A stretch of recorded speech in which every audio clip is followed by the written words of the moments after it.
This is the VOA Special English Health Report. Translators Without Borders is an American nonprofit group.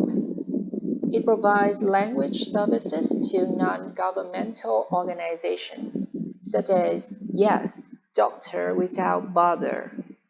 The group recently trained some new translators in Nairobi in how to put health information into local languages for Kenyans. For health translators, finding the right words is not just about language, but also culture. Muthoni Gichohi is the manager for Family Health Persons, Kenya, the group that organized the training. She says she has no problem expressing the names of body parts in English, but as a Kikuyu, she says there are some words in her first language that may be provocative if she said them in public. She says she often has to change the wording of the information. Trainer Paul Warambo says the same issues arises with Kenya's national language. He says people are sometimes forced to use euphemisms, speaking in a language that is more acceptable to the listener. The culture of a community will largely decide how words and expressions are translated into socially acceptable language. In some cases, the way people in a culture think about an activity or object becomes the translated name for that activity or object.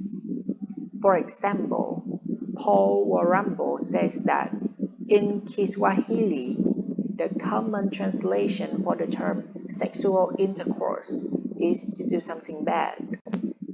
Whether or not a community will accept or even listen to a message is especially important in healthcare. Lori Thicke co-founded Translators Without Borders in 1993.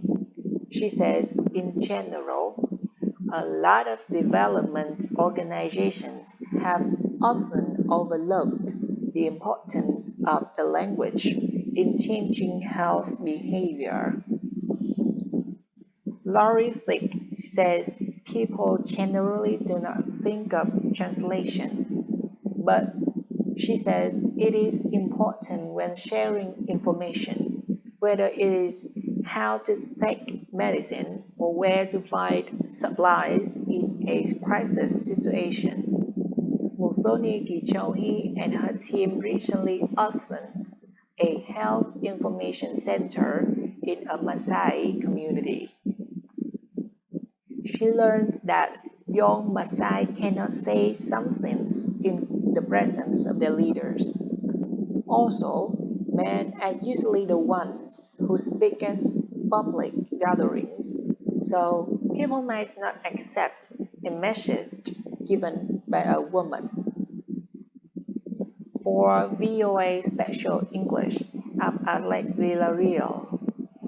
You can find more stories about health at voaspecialenglish.com.